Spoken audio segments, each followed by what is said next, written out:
Assalamualaikum warahmatullahi wabarakatuh. Badaya Priana. Waalaikumsalam. Pemerintah telah menetapkan status kemajuan dan kemandirian desa melalui Indeks Desa Membangun. Kemajuan dan kemandirian desa tersebut diukur oleh ketahanan sosial, ketahanan ekonomi, dan ketahanan ekologi. Dari 351 desa di Kabupaten Tasikmalaya, masih terdapat 8 desa tertinggal. Sementara desa yang termasuk dalam kategori mandiri baru 21 desa. Hari ini, dengan adanya dana desa, pemerintah desa memiliki kapasitas keuangan. Pada tahun 2022 misalnya, tidak kurang dari 687,1 miliar atau 21,95% dari total APBD ditransfer ke 351 desa. Lalu dengan dana yang dimilikinya, bagaimana desa di Kabupaten Tasikmalaya membangun kemandirian ekonomi di desanya? Apakah dana desa sudah betul-betul dialokasikan sesuai dengan prinsip menciptakan nilai tambah, membangkitkan pertumbuhan ekonomi, dan efisiensi, dan juga tepat sasaran? Kita akan membicarakan soal kemandirian ekonomi desa bersama para narasumber. Saya ingin bertanya dulu kepada Pak Nandang, Kepala Desa Tawang Banteng. Bagaimana realitasnya, faktanya hari ini? Ini adalah bagaimana sektor pertanian ini harus tumbuh supaya ekonomi masyarakat ini, baik pemilik lahan atau buruh-buruh gitu ya, di buruh-buruh tani yang ada di wilayah Kabupaten Tasikmalaya ini bisa berdaya. Tapi misalnya ketika ketika ekologinya tidak dijaga, contoh misalnya pertambangan yang ada di wilayah Galunggung. Nah, itu kita tidak anti pertambangan gitu ya, tidak anti pertambangan, tapi bagaimana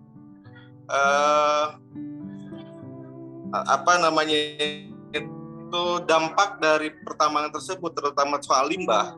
Ini misalnya airnya itu kualitasnya ini harus kita teliti lebih dalam. Walaupun kalau dalam hasil uji pH misalnya para penambang ataupun pemerintah Kabupaten Tasikmalaya ini dianggap layak. Tapi realitasnya misalnya peternak ikan, petani yang ada di wilayah Desa Tawang Banteng atau Sukaratu, wilayah Galunggung, ini hasilnya ekonominya semakin hari semakin surut dikarenakan ekologinya ini kita tidak jaga. Nah, itu saja mungkin untuk mengawali bahwa IDM yang disampaikan oleh Kang Muhajir tadi, bahwa pada prinsipnya digulirkan Kemendes ya, Kementerian Desa menggulirkan tentang program IDM ini, Indeks Desa Membangun ini, dengan 3 unsur penting tadi, bahwa tentang ketahanan sosial, ketahanan ekonomi, dan juga ketahanan ekologi. Nah, diantaranya mungkin nanti faktor sosial dan juga ekonomi kita akan lebih mendalam dengan rekan-rekan bisa sharing. Yang saya konsen adalah bagaimana ekologi di kita harus menjadi konsen kita, kritik konstruktif untuk kemajuan Kabupaten Tasikmalaya, khususnya kesejahteraan masyarakat yang berada di Tasikmalaya. Oke, saya pengen bertanya spesifik ke soal ketahanan ekonomi ya. Pak Uwo mau bilang bahwa faktor ekologi itu sangat besar pengaruhnya terhadap ketahanan ekonomi juga, itu yang pertama. Itu catatan dari apa yang tadi disampaikan. Tapi saya mau spesifik ke soal bagaimana sih sebenarnya desa kan memiliki kapasitas dengan anggaran dana desanya. Oke. Nah, berdasarkan amanah Undang-Undang Nomor 6 2014 dan juga dikaitkan dengan Peraturan Menteri Desa ya, PDTT Nomor 2 tahun 2016, juga PDTT Peraturan Menteri Nomor 13 tahun 2021, termasuk juga turunan-turunannya, diantaranya adalah Peraturan Menteri Desa Nomor 7 tahun 2021 serta Perpres ya Nomor 104 tahun 2021. Nah, salah satunya adalah ada tantangan besar di tengah pandemi, yaitu adalah bagaimana menghubungkan IDM dengan ketahanan ekonomi nasional, termasuk juga yaitu adalah ekonomi di tingkat wilayah desa. Nah, pada prinsipnya bahwa desa-desa yang ada di Kabupaten Tasikmalaya dengan diamanahi diamanahi dana desa, itu mereka mengalokasikan dana-dana tersebut untuk salah satunya adalah untuk ketahanan ekonomi atau ketahanan pangan, salah satu bagian dari regulasi yang berada di desa. Nah, ada yang dipakai untuk untuk peternakan, misalnya untuk pertanian, untuk juga membangkitkan dasawisma, misalnya bagaimana ibu-ibu ini bisa bangkit ekonominya di desa-desa yang berada di Kabupaten Tasikmalaya. Nah, namun kalau kita mau lebih dalam lagi misalnya tentang makna bahwa dengan adanya otonomi daerah yang kemudian dengan adanya Undang-Undang Nomor 6 2014 adanya Undang-Undang Desa, harusnya itu desa itu lebih berdaulat. Tapi nyatanya bahwa banyak program-program yang masuk di desa melalui dana desa itu plottingnya terlalu ketat di kementerian. Nah, di antaranya misalnya kita mau coba berinovasi lebih luas, tapi ternyata kita dalam tanda kutip ya terkerangkeng misalnya dengan peraturan Presiden Nomor 104 tahun 2021. Ada beberapa item yang memang itu harus harus mengikuti aturan tersebut. Nah, sehingga kita tidak bisa berinovasi lebih luas. Nah, pada intinya bahwa dana desa yang masuk ke desa-desa untuk ketahanan pemulihan ekonomi nasional atau ketahanan ekonomi atau ketahanan pangan ini sudah berjalan gitu ya, terutama di 2021 adanya regulasi yang mengatur bahwa bagaimana ketahanan pangan itu harus menjadi konsen di desa. Tapi kalau dilihat dari komposisi, menurut saya gitu ya pribadi atau mungkin juga mewakili desa-desa, posnya ini masih sempit gitu ya. Seharusnya itu lebih diperluas karena supaya kita ini tidak hanya bicara tentang pembangunan infrastruktur atau fisik saja, tetapi lebih ke pemberdayaan, sehingga soal ekonomi masyarakat itu supaya lebih meningkat karena ekonominya. Baik. Itu mungkin salah. Ini soal ketahanan ekonomi ya, itu yang paling penting karena ketahanan ekonomi ini sangat terkait dengan persoalan-persoalan lain tentunya. Nah, tentu saja pemerintah kabupaten juga harus sinkron. Dia memiliki orientasi dan pengembangan yang jelas bagaimana membangun ketahanan ekonomi di desa-desa itu. Apakah menggunakan dana desa, mau menggunakan APBN ataupun menggunakan APBD, itu strategi, ya bukan masalah. Tapi masalah yang paling ini, Kang Nandang, kalau jujur-jujuran, apakah semua desa berpikir ketika membelanjakan dana desa itu dipandangnya sebagai sebuah investasi yang berpegang kepada beberapa prinsip tentunya. Ada penambahan nilai, lalu menjadi trigger pertumbuhan ekonomi, dan itu tepat sasaran. Apakah semua desa berpikir ke arah sana atau gimana? Atau sekarang hanya usulan dari dusun, dari RT, dana desa itu habis dibagikan? Oke. Saya tidak bisa menjustifikasi desa-desa gitu ya. Nggak, yang terjadi di desa Anda aja. Oke. Kalau saya sih memandang positif ya ketika sharing dengan teman-teman kepala desa yang lain bahwa dengan adanya regulasi yang mengatur tentang ketahanan ekonomi yang dikaitkan dengan IDM,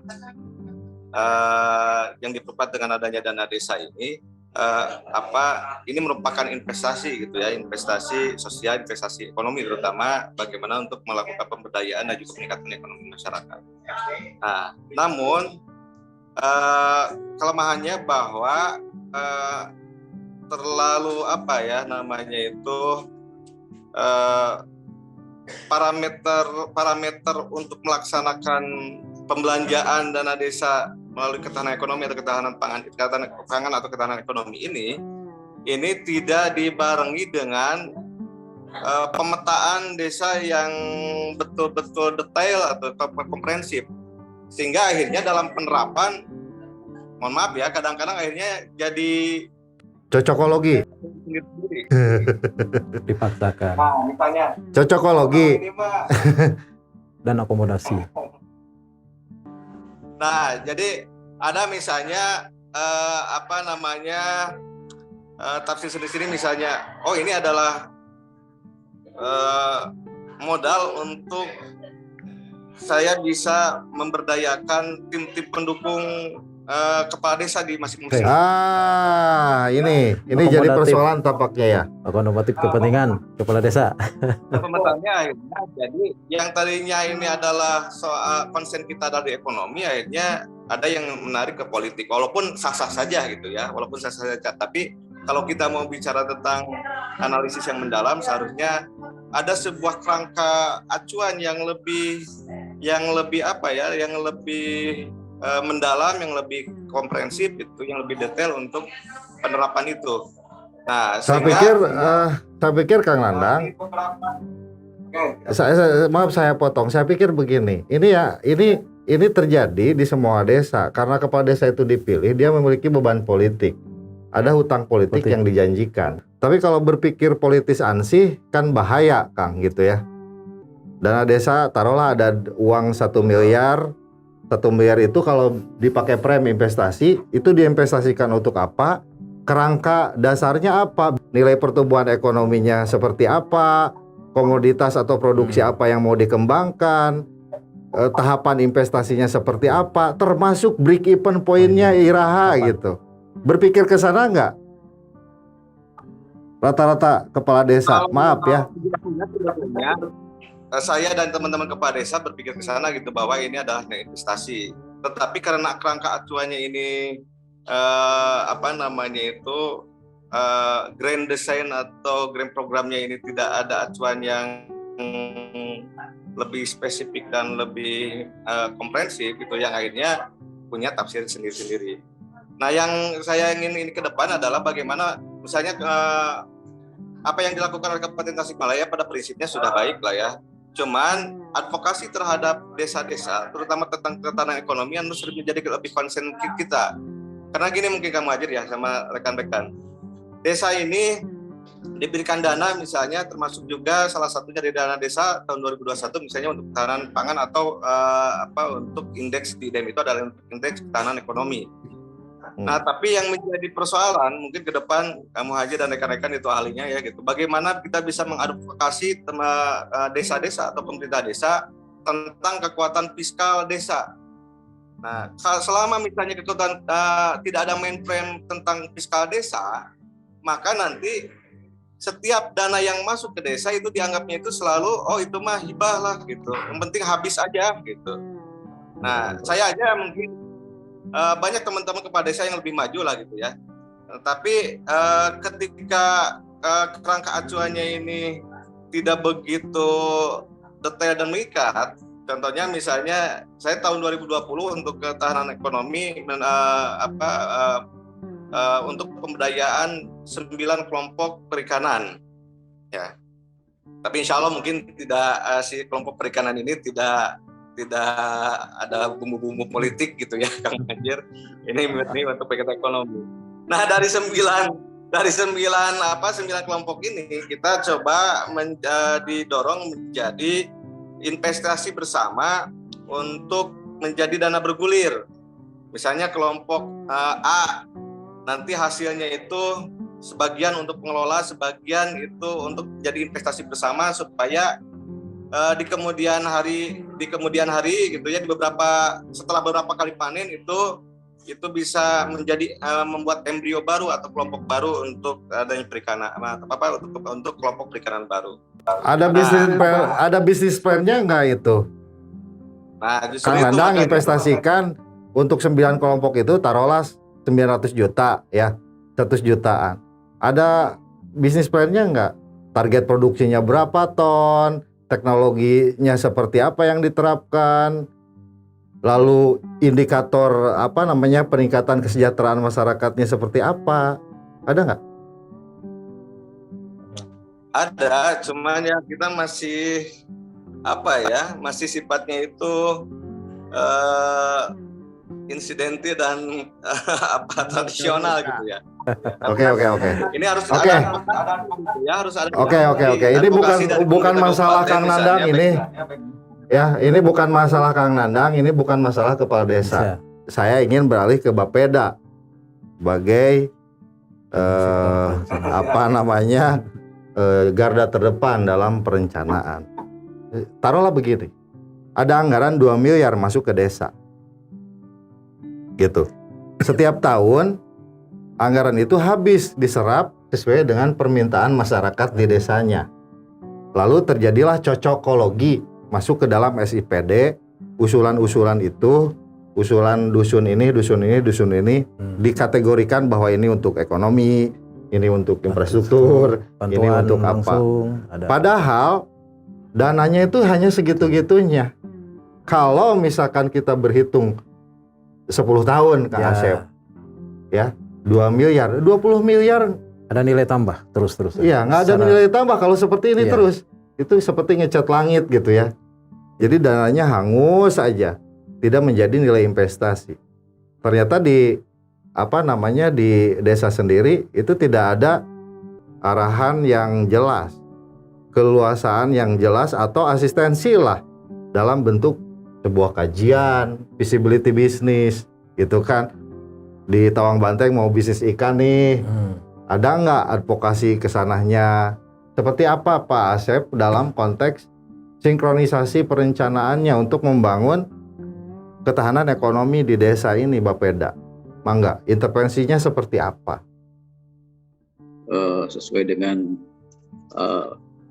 kebijakan pembangunan Kabupaten Tasikmalaya, khususnya yang untuk rencana jangka menengah yang kita tuangkan dalam RPJMD, kita memang sudah di sana sudah mengarahkan kepada bagaimana kita menjadikan desa sebagai pusat pertumbuhan ekonomi masyarakat.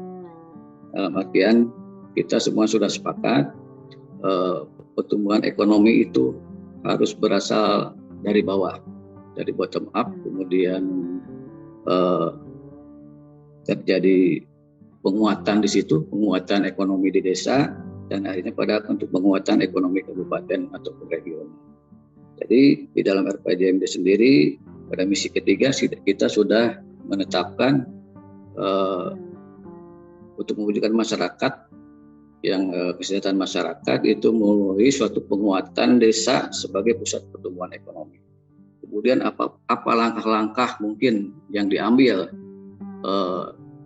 untuk penyebaran hal tersebut? Ada langkah penguatan partisipasi masyarakat, kemudian juga ada peningkatan untuk produksi pertanian, kemudian kelembagaan ekonomi masyarakat, dan juga kemudian ada juga peningkatan SDM masyarakat di desa itu. Kemudian juga kita kembali ke indikator ketahanan ekonomi, bahwa di sana itu ada beberapa dimensi ekonomi yang harus dipush agar IDM kita bisa secara kabupaten itu bisa meningkat. Di antaranya pertama kan memang terkait masalah keragaman produksi pertanian, kemudian produksi lokal masyarakat lainnya, apa itu UMKM, kemudian juga industri rumah tangga dan sebagainya. Kemudian di samping itu kita juga harus meningkatkan aksesibilitas masyarakat terhadap lembaga keuangan di desa. Kemudian juga adanya peningkatan atau perbaikan infrastruktur ya, jalur distribusi, kemudian juga ada ketersediaannya suatu pusat pelayanan perdagangan seperti pasar desa. Itu barangkali nanti yang akan dipush oleh pemerintah daerah melalui berbagai program di beberapa perangkat daerah.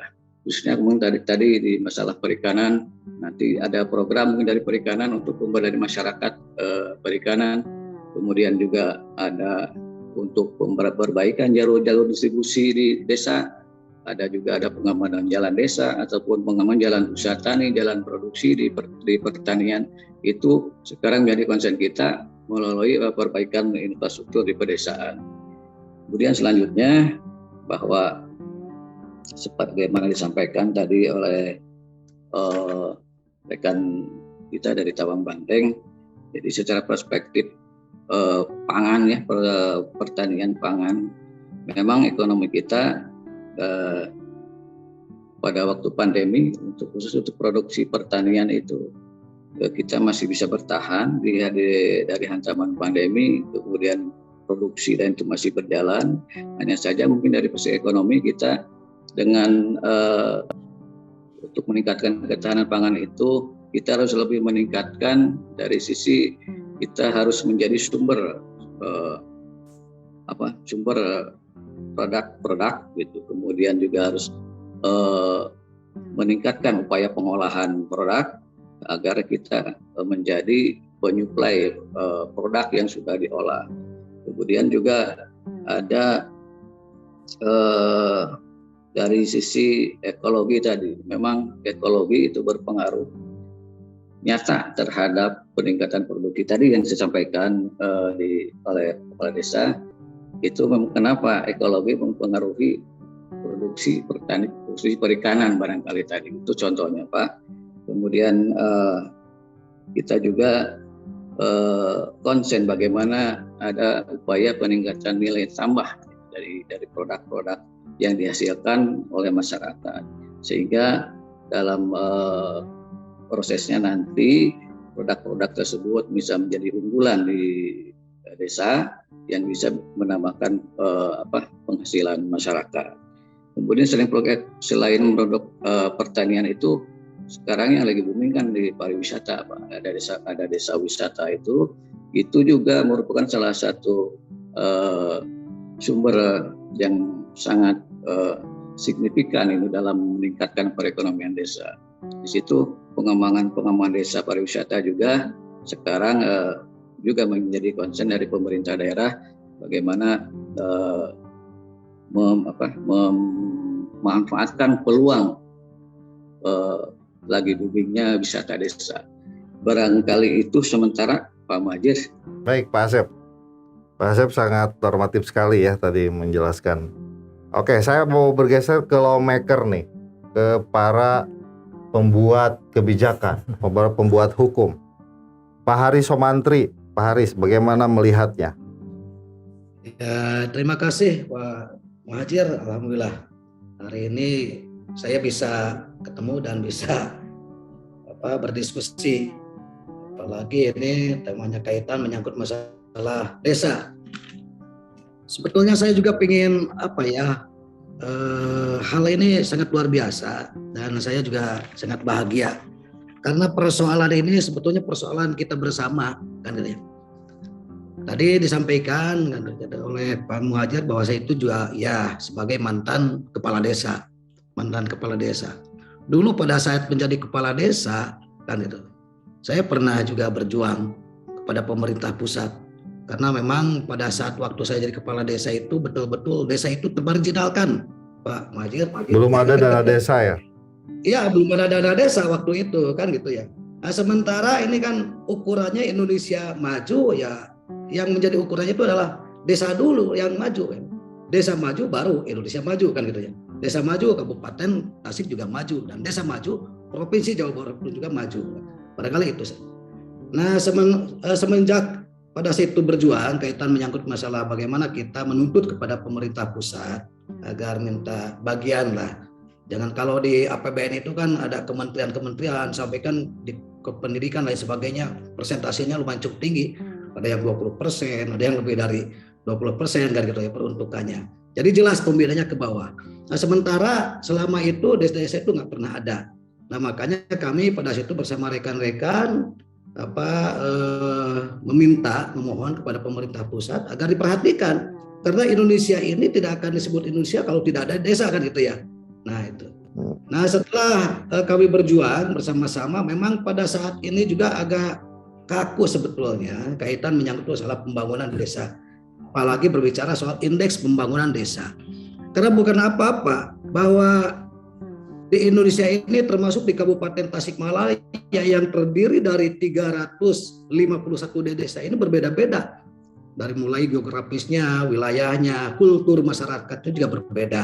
Nah, nah tentu ini juga kita harus memahami bagaimana situasi dan kondisi termasuk kultur yang ada di desanya dari 351 desa ini.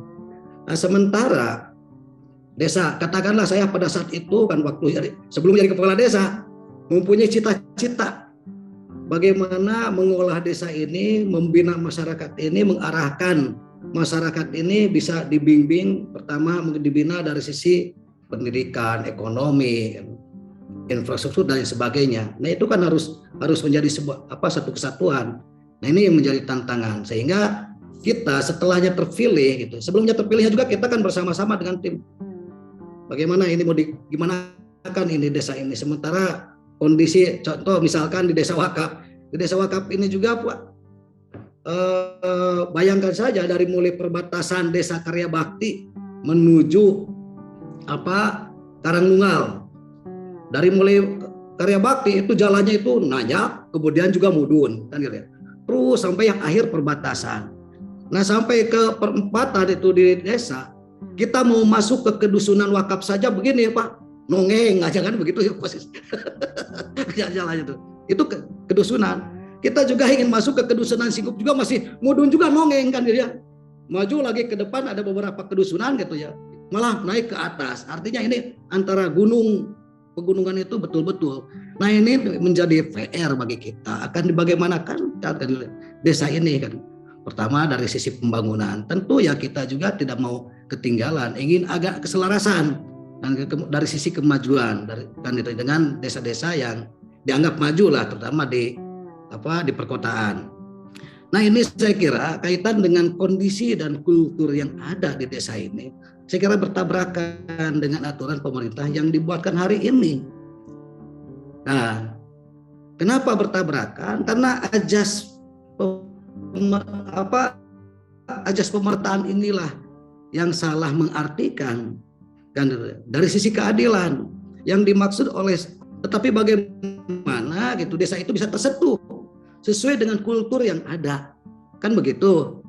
Nah, yang ada hari ini ya tentu kami pun juga setelah pasca menjadi kepala desa, kemudian juga saya ikut mencalonkan menjadi anggota DPRD, dan disitulah saya punya cita-cita yang lebih besar bagaimana saya bisa menjabatani, bisa mendorong pemerintah agar pemerintah betul-betul konsen bisa membangun desa, karena ukuran maju kabupaten di Tasikmalaya ini kan gitu kemajuannya desa. Kalau desa maju ya tentu kabupaten Tasikmalaya juga akan maju kan ya. Nah itu. Nah, kaitan dengan pemerataan ini kan sesungguhnya saya kira bertabrakan, karena dari sisi angka di Kabupaten Tasikmalaya yang tadi disampaikan oleh dari dinas kan gitu ya, dari Bapeda, kemudian juga Kang Nanang kan gitu ya.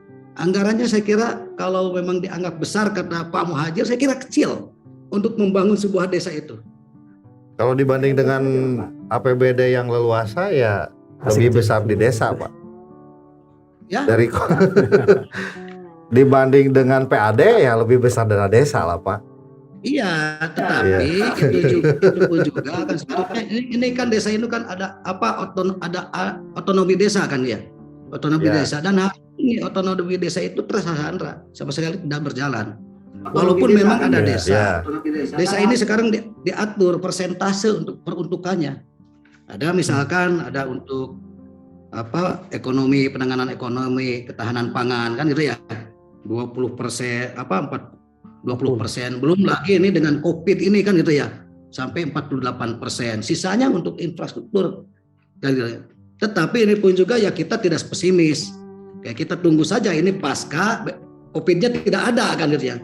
Apakah anggaran ini kan yang selama ini kan menjadi kegalauan rekan-rekan kepala desa itu seolah-olah tersandra dengan aturan yang hari ini sekarang lagi tren kan gitu.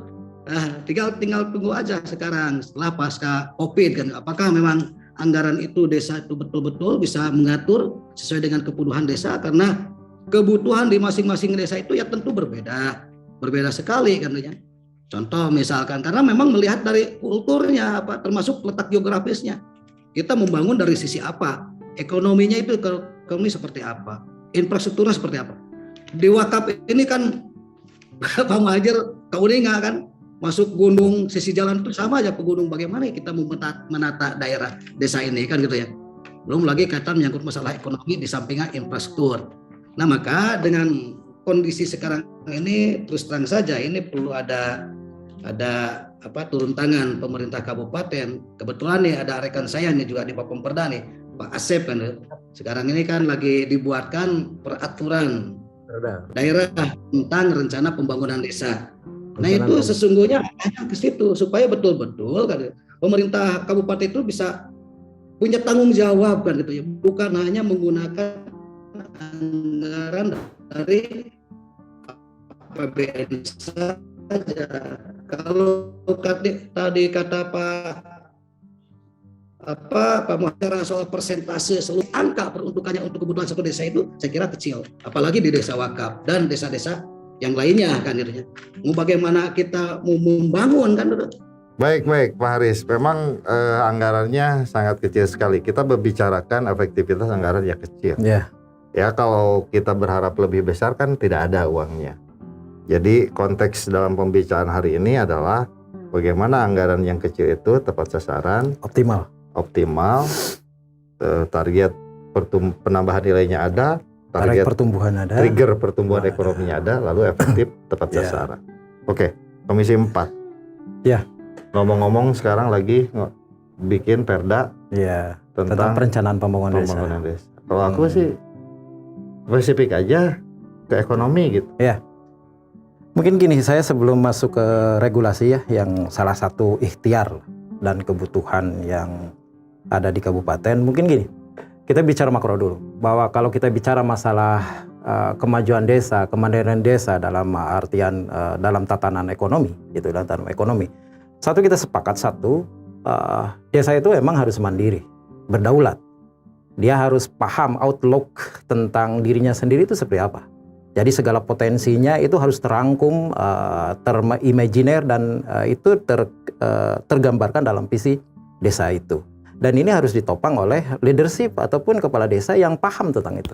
Artinya itu yang kekuatan pertama. Core-nya di situ dulu. Jadi desa paling tidak kebutuhannya itu dulu.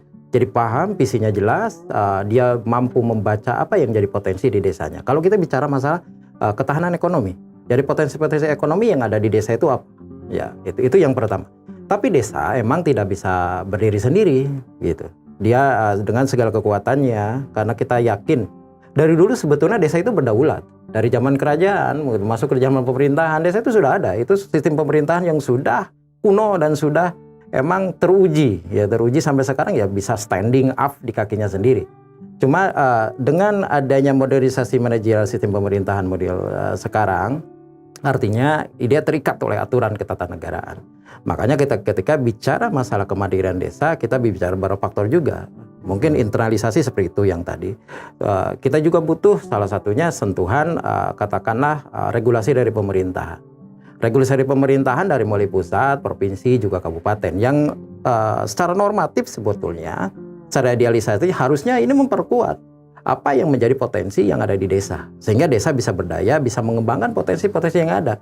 Apalagi nantinya menuju terhadap ketahanan ekonomi, penjabaran teknisnya mungkin yang lainnya. Cuma emang kita paham apa yang dikatakan oleh Pak Nandang, terus juga tadi Pak Haris, rekan kita juga Pak Asep dari Bapeda.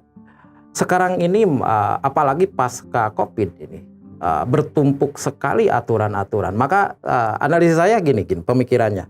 Sekarang ini kan kondisinya pusat juga mengamankan APBN-nya, provinsi mengamankan APBD-nya, kabupaten ini yang menjadi korban terakhir termasuk desa.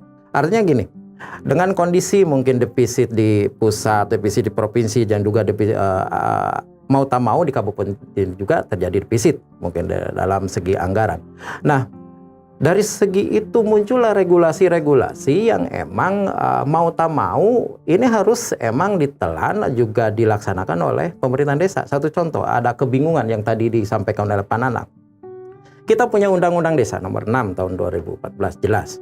Tapi di samping itu juga kita punya peraturan menteri Mendagri ya nomor 114 tahun 2014. Ini juga ada juga peraturan menteri desa, daerah tertinggal dan transmigrasi nomor 21 tahun 2020 yang emang pas awal-awal muncul 2020 kan sempat ramai ini. Karena desa ini memiliki dua bapak. Ya, dua bapak secara regulasi seperti itu. Artinya, tapi mungkin akhirnya mah ada terpolarisasi penerjemahan pasal yang emang mengambiguitaskan rekan-rekan di desa.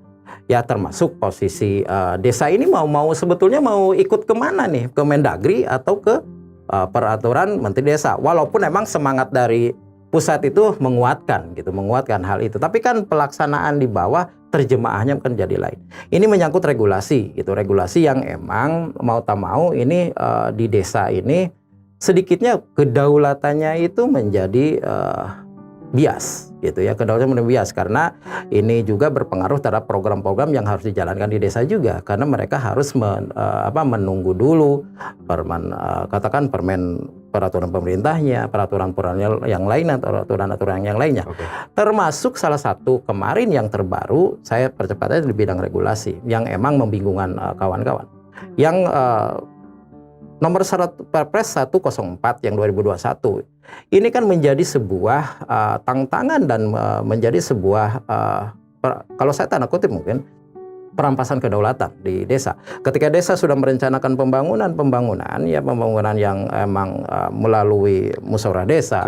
Karena pandemi kan. Ya, ini karena pandemi dan ini kita juga tidak tahu ini dicabutnya kapan. Uang kecil di masyarakat sehingga dana desa sekian persen, 30%, 32. Ya, ada dari 104 itu kan skemanya jelas, 40% untuk ketahanan pangan, terus 20% untuk bantuan tunai langsung, 8% untuk COVID, dan desa itu punya kebebasan itu sekitar 32% untuk mengatur 32%. dana desa untuk pembangunannya. Ini kan menjadi sebuah ranah diskusi kemarin. Satu perencanaan sudah ada, tapi ketika emang mau eksekusi perencanaan itu muncul Perpres.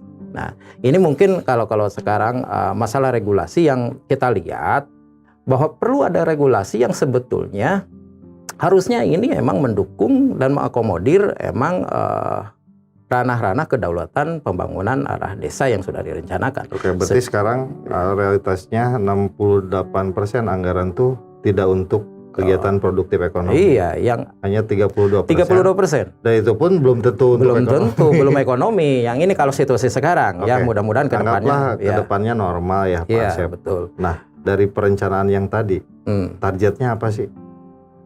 Bikin perda tentang itu. Ini saya lanjutkan lagi masalah regulasi. Akhirnya kan gini. Ketika emang regulasi baik dari pusat sebelum pandemik atau sesudah pandemik ini sebetulnya paling tidak membatasi kedaulatan teman-teman kawan-kawan di desa, kita berpikir gini, ini harus ada regulasi juga yang emang paling tidak ada relung-relung kosong masalah hukum yang ada di desa yang melindungi salah satu aspeknya melindungi perencanaan pembangunan kawan-kawan di desa. Sehingga kita dorong ada perda perencanaan pembangunan desa. Dan selama ini kita kan belum punya hal-hal itu. Jadi supaya ada acuan juga, ini memperkuat kedaulatan desa juga. Jangan sampai ketika, katakan salah satu pertanyaan, ketika ada bantuan keuangan dari kita, APBD ke desa, ya itu kan belum ada perdanya, belum ada payung hukumnya. Sehingga ketika emang ditanya, ini payung hukumnya, nomenklaturnya, ini cantolannya kemana? Nah, tapi ketika ada Perda Perencanaan Pembangunan Desa yang dikaitkan dengan Perda nomor 4 tahun 2010 kalau nggak salah yang dibuat oleh Kabupaten Perencanaan Pembangunan Daerah Kabupaten Tasikmalaya, ini kan nantinya sinkron. Jadi seperti itu. Kita ikhtiarnya bahwa dengan Perda ini juga nanti ada cantolan hukum, regulasi yang berjenjang gitu. Yang berjenjang. Saya nggak berharap juga kalau Perda itu nanti Pak Asep hanya sebatas faktanya cocokologi. Iya. Jadi belanja untuk semen dicocokkan untuk pembangunan infrastruktur. Belanja untuk apa gitu dicocok. Saya nggak berharap seperti itu. Maksudnya gini, kayak yang terjadi di desa Tawang Banteng tadi. Dia kan ada keinginan untuk investasi di bidang perikanan. Gitu. Nah, tapi dia nggak punya target. Berapa ton yang akan dihasilkan, berapa pertumbuhannya, berapa efek ekonominya, berapa jadi trigger lah dan nilai tambah. Apakah masuk ke substansi pengaturan itu? Ya. diaturlah intervensi Bapeda untuk membantu itu misal. Ya. Ada nggak? Sebetulnya kalau Perda itu tidak berbicara katakan unsur SKPD masuk ke arah sana. Jadi gini, semangatnya hampir sama di Undang-Undang Nomor 6, terus juga di PP 43 juga kita di Perda itu juga kan paling tidak ada 3 besar sebetulnya. Kalau kita berbicara masalah perencanaan pembangunan di desa, 1 masalah perencanaan, 2 pelaksanaan dan pengawasan. Nah dalam perencanaan ini include terhadap teknis itu. Karena banyak yang terlibat kalau di desa itu dari mulai BPD, terus organ-organ yang ada di sana itu harus masuk. Khawatirnya gitu juga. Masyarakat tuh paham oke lah. Ya makanya. Yang jadi BPD tuh paham. Ya ini mungkin kan? Ya mungkin aja. Cuma di sana di Perda kita secara eksplisit dituliskan. Jadi nanti yang penyusun RPJMDes yang berlaku 1 tahun itu harus melibatkan organ-organ yang ada di desa itu. Jangan sampai gini. Jadi hanya RPJMDes bayangan ya udah cukup dibuat oleh hanya kebutuhan administratif aja terus disetorkan itu enggak harus seperti itu. Makanya kalau kemarin kan payung hukumnya nggak ada. Sekarang ada Perda itu masyarakat, tokoh masyarakat siapapun bisa berteriak kencang ke kepala desa ini loh Perdanya. Oke, substansi untuk ketahanan ekonomi melalui Perda itu apa? Gini substansinya bahwa apapun yang direncanakan oleh desa, yang direncanakan ini mungkin dasarnya setiap desa mungkin beda. Karena tapi saya pingin yang normatif gini, mereka mampu yang tadi, mampu mempotret apa sih yang menjadi potensi desa di sana. Itu ide-idenya seperti apa, mimpi mereka itu seperti apa di bidang ekonomi. Tentu setiap wilayah, setiap desa itu kan berbeda. Mungkin yang tadi di Tawang Banteng dia punya perikanan yang bisa dikembangkan. Dia bisa dipercaya bahwa multi efek playernya ini bisa kemana-mana dan bisa terhitung, terencana dan terhitung. Dan saya rasa dari perencanaan itu harus menjadi kesepakatan sebelum menjadi perencanaan, kesepakatan masyarakat. Ya lewat, ini idealnya musrengdes yang musyawarah desa dilarikan terhadap perencanaan desa yang 1 tahun itu. Terus dibuat menjadi RKP rencana kerja desa itu yang 1 tahun itu. Itu kan alurnya harusnya seperti itu. Itu kalau itu dijalankan secara betul, saya rasa apa yang menjadi program di desa itu insya Allah bakal terukur. Termasuk yang tadi, bukan pendekatan project, tapi pendekatan sustainable program. Jadi programnya bukan hanya ya udah 1 tahun lepas, tapi ini akan berjenjang. Tapi ingat dalam undang-undang desa itu, kan ada perencanaan jangka panjang di desa itu 6 tahun. Harus ditanya, termasuk dia visi kepala desa ketika kampanye, yang masa jabatannya 6 tahun itu kan harus tahu. Dan itu harus dijabarkan. Nah, itu kan normatifnya. Oke, saya berharap Perda yang tadi disebutkan direncanakan oleh perencanaan pembangunan desa itu. Perencanaan desa itu integrated juga dengan visi kabupaten yang hendak menjadikan desa sebagai basis pertumbuhan ekonomi. Sehingga perencanaannya jelas, diukur scale up secara mikro. Memang beda-beda. Kalau lebih mikro kan lebih beda lagi. Malah satu desa mungkin banyak potensi. Tidak hanya satu potensi. Ya di sana kan ada konsep diversifikasi komoditi. Seharusnya sebetulnya kita mengenal itu kan dari dulu zaman dulu bupati yang dulu kalau kita bicara masalah pertanian, bicara masalah ekonomi, kita bisa tidak bicara dalam generalisasi produk. Kalau setiap desa harus ada diversifikasi produk. Katakan dalam satu kecamatan, nggak mungkin kita hanya mengandalkan satu komoditi. Nah, kita harus mampu mempotret apa sih komoditi yang bisa dikembangkan di sana dan komoditi yang lainnya juga. Sebenarnya konsep sudah ada, tinggal ini nih goodwill-nya dari atas, dari pemerintahan desa, dan juga emang jangan terlalu pendekatan-pendekatan politis. Kalau pendekatan politis yang seperti tadi ya sulit, nggak terukur kalau gitu. Terukur. Gitu, iya. Baik, menarik sekali berbicara tentang bagaimana membangun ketahanan ekonomi di desa. Desa yang memiliki potensi, desa yang memiliki sumber daya, desa yang memiliki berbagai hal dituntut untuk mandiri. Desa pun tidak bisa sendiri. Perlu ada keterlibatan pemerintah daerah dalam konteks ini. Maka diperlukan sebuah regulasi. Hari ini DPRD Kabupaten Tasikmalaya sedang menyusun sebuah rancangan Perda tentang perencanaan desa. Mudah-mudahan regulasi yang akan hadir nanti bisa mengintervensi sehingga desa ke depan memiliki kedaulatan yang jelas, terutama dalam kemandirian perekonomian. Billahi taufiq wal hidayah. Wassalamualaikum warahmatullahi wabarakatuh.